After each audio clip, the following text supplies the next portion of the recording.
shaye wana nyine fo we izo story wenda nuko ne nazikomojeho nzi gukaraga ariko none ntabwo nazikuviriye umuzingo none ukuntu zaje kugenda wallahi je nukuvuga ngo nyene nibere hano street hano Huye none nikoraga akazi k'umutekano nyine nyuma nkiva ndi muri ya job nakoraga nyine mu mahoteli none jama barampamagara ariko jarambwira ati Jeff bimeze bite Kagongo bimeze bite aho ati ewana ibintu ni neza kabisa none se aho ngaho Ihuye bimeze bite job zimeze gute gira utazi imbere te job zimeze gute ndavuga ati wapi job nyine ni gake gakeya ni bwa buceri bw'ihuye twese ufite umukire ntebana umukire ndamufite ariko nyine ubuceri wapi ni bukeya tu twese ngukaraga akazi k'iryitanu wowe tuzamuka uze keji none uzi keji none hoje ngwite nguhuza n'umuntu ajya guhemba iryitanu ku kwezi cha wallahi none nyumvira nk'umuntu wakoraga taranti n'urugero bahise bamubwira ati ndaguhijana ako kanya delegite nese mubwira ati gende nditeguye turiteguye ati nditeguye bone se nyenda ku kazi mpita mbakubita injuga ndababwira ati jewe ebana mfite akabazo home mwebwe mu nkubitaga hushya ni mbanze nyende ngakemure nk'imisi 3 cyangwa 2 nyuma nindangiza nzahagaruka jama banku ankaraza gatike anyohereje titse bavuga tumuja mariseri mpita njya kavumo nyine hari Rwabayanga niberaga hariya hari kwa Mudugudu nyine urahabona hari amusi y'isoko hano bita mu Rwabayanga urabona nyine mu gipangu cyo bita kwa Munyamba niho niberaga ndangije ubwo ngubwo mba ndagiye bita udustepa mpita ndupangusha iki byose ibyo njyana mbijyana ibyo ntanga mbitanga ibyo ndya mbirya nuko ndangije agenda avuga ati ubu ngubu mpita nsezera abantu bo mu gipangu ndavuga ati ubu ngiye Kigali Kagongo ugiye Kigali gute kwejo twari turi kumwe hano nta kintu wigeze utubwira ugenda utanasezeye abantu mwabanye ndavuga ati giye nyine ubwo job yibonetse ni vuba vuba nk'umusirikare giye ngomba guhora niteguye ubwo nagiye ngera muri gare mba ndateze nageze Nyabugogo cyakora nk'agasamo y'agasambiri gutyo nyine muri kakabwibwe k'ijoro abajama tuba turahuye abajama tuba turajyanye twumvikana umushara ubwo job yanjye yari kuzajya nkora iki gukora biscuit imigati keke gato mariage na sosiso n'ibindi bijyanye nk'ibyo ngibyo nyine niyo job ugenda ngiye gukora bageze noneho jama nsanga jama wenda materiel yari azifite kuko nyine bari baramuhaye uduceri two kwiteza imbere agura materiel urumva ubwo naragiye nsanga materiel zirahari anyereka akazi ndataka ndibuka umunsi umwe umujama witwa Rokoke amamagara ambwira ati tuzajya kureba match ya Rayon Sport na Zam nawe ubwete ati ndashyushye kuko neze yuko ndimo gukorera agakofi garagara avuga ati ndashyushye uzaze nzanagutama ubwo umunsi wa match none ugeze jama none yari yambwiye ati genda guha ibiceri ujye kuri match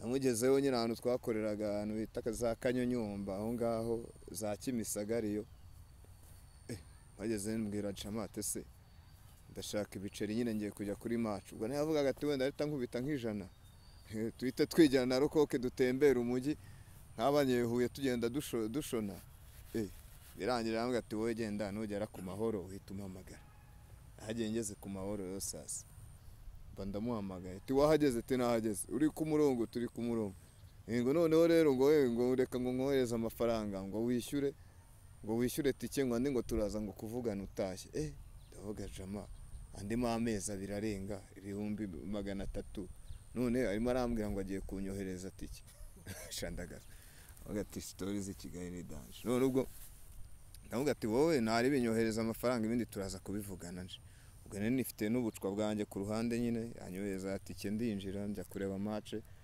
irangiye nyine ndasohoka ninyura ahantu ndagenda niteramo ubwuma ari Nyabugogo yangije mpita mvuga ati reka nsubire mu gasyata njye mu kazi gezeyo jama noneho ndavuga ati se mwana wowe nimbo undimo amezi abiri utarampemba nkaba nkubwiye ngusabye amafaranga yo kujya kuri match ukanyoreza inote ya 5 yo kwinjira 300 uko yo inote ya 5 hasigaye angahe ati ni 220 ingahe none se ubwo kutampemba zimeze bite wapi ngo mwana ngo twebwe ngo turi mu bintu bijyanye no kwiteza imbere, ngo ubu ngubu urabona ngo uruganda ngo niyo rujya utangira gukora, ngo nanjye ngo amafaranga ngo kuyabona ngo biba bingoye, ngo icyakora ngo tuzajya ngo duporeza ngo tugere gute, ngo ubundi ngo ibiceri ngo dukomeze ngo turindire uko ngo ubushobozi buzagenda bwiyongera, ngo niko nanjye ngo nzabona ibiceri nkakwishyura.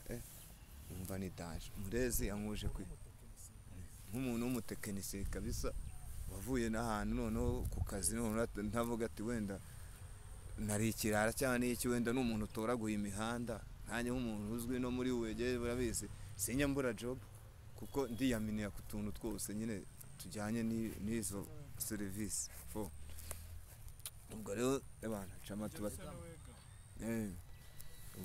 tuba turaserereye bya hatari, tumaze guserera twamaze guserera ubwo agenda apfusha ndakomeza ndataka, ariko urumva nakoraga mvuga ati Umurezi ndimo nkorera, navuga ati wenda hari n'ibiceri azampa, wumva ni nko gukorera inda cyangwa se nko gukorera iki, kuko nari narangije kwiyakira kuko ataziyirirwa atazigera mpemba. Ubwo finale ari dimanche nibwo namubwiye ati se mwana wanshakiye ibiceri byanjye, twumva atangiye kuzana ibintu byo hejuru, atangira kuvuga ngo ibi nibi, ngo washirije ngo washirije ngo keke izi nizi, ngo washirije ngo biswi izi nizi, ngo ibyo byose ngo narabaraga, ngo none ngo iki nawe se byahuriyemo, ngo oya ngo ntunakambaza ibintu byinshi, ngo nanjye ngo urabona ngo ubushobozi ngo nibugenda buza kuko nzatera imbere, ngo nawe ngo niko uzatera imbere. Ati rero mwana agende ndi mukuru bihagije, ndi umuntu w'umugabo ukeneye nanjye kubaka urugo rwanjye, ngashaka umugore ngashaka n'umukunzi. Ntabwo washaka umukunzi udafite ibiceri, kugira uwo mukunda ni uko ufite icyo wigomwa nawe ugatanga. Nkamubwira ati rero genda ndumva ibyo bintu bitakunda. Ubwo tuba turaserereye turateranya amagambo, abagiye kumwubita urushyi, ubwo nanjye mpita mbatura ikintu bitamwasa, maze kumwasa mbona ni ibintu bya danje nyine, ndavuga ati jyaho kugira ngo nzaserere n'umuntu anteze na leta n'iki, reka jye mpite nkarenga, jye nahise nkarenga. Urumva ubwo ako kanya twaserera aho ngaho, navuye tumaze guserera tumaze no gukomagura, najya mpita nataka jyewe wana, navuye keji n'amaguru, navuye i Kigali n'amaguru jyewe mpaka i Huye, navuye i Kigali n'amaguru jyewe mpaka i Huye, kuko jyewe ubwa mbere naraye aho bita Bishenyi. Navuye Bishenyi saa 11. Wallahi noneho mba ninjiriye ngo Kamonyi ndayigenda, mbega akarere none nageraga ahantu ngahita abona ahantu handitse ngo Kamonyi ngo isukuye. Wenda nkanagenda nkataka mvuga ati wenda ati nayivuyemo, nagera ahantu nagera imbere gutya ngahita mbona ahantu handitse ngo Kamonyi isukuye, nkavuga ati ahantu ndacyari Kamonyi. Kamonyi ndayiguruka, ababire bajyaga banyuraho, urumva banyuraga unyine nk'ababire b'abashoferi, vuga ati wenda umujama reka mwiyongoze wenda nubwo cyaba igikamyo, ngiye mufate ngiye ngeze wenda nancume ngeze imbere ho gato, gatega bose bakajya banyura nk'umuntu akanshaho nk'inshuro 5 nkiri kaburimbi ndi kuyiri, cyangwa inshuro 20 ari mu modoka, vuga ati kara kagabo n'ibirenge byacumbye n'inkweto numva ataro yenda kuvaho. Genda navuye keji ariko ari kuwa mbere, navuye keji muko ari kuwa mbere, genda nageze i Butare ariko wa kabiri mu gitondo, n'amaguru kabisa ndaza mpaka mu Butansinda. Cyakora nageze mu Butansinda, mugeze mu Butansinda niho nasanze abajama bari baguze ahantu inkoko, hari koperative, babonye bavuga ati bari ababire tuwasanga ari ab'Icyangugu, kuko abajama bagura inkoko akenshi baba ari abashi b'Icyangugu, bari abajama ngiye kubakara ifuti byanga bikunda. Bandagiye noneho bangeze kuwamenya, bavuga ati last wese tori ukuntu zimeze, urumva njye nababeshye tukuntu bimeze, tugiyewe naserereye n'umudamu, urumva man urumva noneho njyewe nabaza ati njyewe naserereye n'umudamu dusererere keji, none mbona ibibazo ari so tugiye navuye none barebye man ukuntu nacumbye n'ukuntu nari imeze, urumva bro bahise bambwira tuzi ukuntu bimeze, ati ntawasi tide hari amfite moto, dutegereje n'imodoka, ati imodoka niza tureta dutsimbura tugende, kandi nitaza ubwo ngubwo ni hano nyine ukazahava natwe tubawe. Avuga ati ntawasi kuva munyemereye uko tugera i Huye, vuga ngo ubwo ngubu nahise ngumana nabo tukomeza dutegereje imodoka. Abajama bahita bavuga ati rero ubu ngubu tugiye no kurya, nabo ngo bari bashonje. Bavuga ati reka nanjye reka njye mu mujyi wa Nyanza njye gushyirishaho komande. Bagiye gushyirishaho inkoko, bari bagiye gushyirishaho inkoko bahita bikata ajya gushyirishaho burusheti. Noneho bavugaga inkoko ko bagiye gushyirishaho inkoko, gahita nyisengera nkavuga ati iyo ndayisabwa. Noneho bavuga ati bano baba barazihaze, urumva urumva urumva noneho yewe baragurutse. Noneho yaragurutse njye numva namubwiye ati we jyana inkoko bari yose. Noneho yaragiye we mu mucama nyine yaragiye ahita azana burusheti, azana ibirayi, azana iki, urumva ahita azaho hafi ahita atugurira n'utuntu two kwinywera nyine mpita numva ngarutse muri mood. Twaraharaye twavuye saa 7 z'ijoro. Saa 7 z'ijoro nibwo twavuye aho Haboro turaza nyine umucama duhita twikubitana mu Rwanza, twikubitana hano Isave, duhita tuzamuka uwo mucama bari Isave mu Gatoki, duhita tugerana home. Tugeze home arambwira ati rero tubungiye mu isoko, sinzi isoko ryari rigiye kurema nimba ari iryahe, tubungiye kureba amatungo, ni iryo mu Rwanza neza ku ifishi y'umuryango kabisa. Hariya ni ku ifishi iwacu ni hano rwose hafi Wasave kabisa, hano iwabo w'abarasta kabisa. Umuntu utazi Save ubundi ajya avuga ati Kagongo Wasave kabisa. Hariya ni iwabo w'abarasta. Ubundi njye nanga n'abantu bavuga Save na undi Save. Ubundi jewe abantu benshi hano mu mujyi iyo uvuze ngo nduwisave bahita bagukatira, bagahita bumva ko uri umuntu wa danje, bakumva ngo ko uri umusasamigozi. Man, ntabwo ari bya bindi byo kuvuga ngo abasasamigozi barabaza mana abo ngabo nta bakibaho mwana. Abo bari abakubwa wa mwami Gitera avugaga ngo nubura n'icyo amanukana ngo ashyire n'agacanga mu mufuka cyangwa n'itafari, ariko ntuzave mu mujyi nta terambere uzanye Isave. Kandi koko nibyo, uvuye mu mujyi nta nitera ubuze n'itafari, barubakisha ibigingi, nuza n'itafari rihiye urumva se utabuza n'iterambere. Nuza n'umucanga se, umucanga w'Ubutarere gutandukanye n'uwo mu cyaro. Urumva na wundi kuba Wasave byo umuntu w'Isave ni umuntu usanzwe, ni abantu nk'abandi, urumva gusa nyine nuko bavuga yuko ngo ariho umwami ngo yageze ngo umwami bakavuga ati wowe wikomeza kutuvuna jya hasi wigenze gahanda. Urumva umwami yarazanye ubukoroni, bo banze ibintu by'ubukoroni kuva kera. Nicyo rero abanyesave babangira yuko banze ubukoroni. Abundi bantu b'Isave ni nk'abandi tubatekereza kimwe, nkuko mwumva ngo umuntu ngo akoze icyango n'uw'Isave wajya kureba ku byangombwa ugasanga n'uw'inyamagabe cyangwa ugasanga sasa rero ubwo mani jewe nyigera nyine ewana nyigera Isave ko mugenge nyine y'amaitruwa mirambwe ati musaza genda wowe ugende mu mujyi wiyeranje wenda nagatike ngo wahe. Urumva information z'ubuzima ahantu udaherutse urasanga ibintu byarahindutse n'akazi barakwirukanye, urebe ukuntu banza wifashishe wenda urye nako gatogo n'iki banza usamura ubone gutarasa umujyi ariko umenye map ukuntu zimeze. Nahise ntega nyine akagare mitanza kahita kangeza Rwasave mitanza n'amaguru mpita nikubita mu mujyi. Nkigera mu mujyi nyine abajama bakajya bambona tu ubuzima bwarahindutse, style baranyibye barazinyibye nasa nabi byatari kandi ubundi atari ko nari ntuwe meze. Abantu bakambaza se sha Jeff umaze iminsi uba he? Avuga ati giye maze iminsi nibera ibyaro nyine naragiye mu byaro naragiye guhinga. Ubwo aho nyuze hose akavuga ati Kagongo wacu we twarakubuze mu mujyi Kagongo bitewe ko tutari kukubona wari uri he ko bamwe bambwiye ngo uri i Kigali.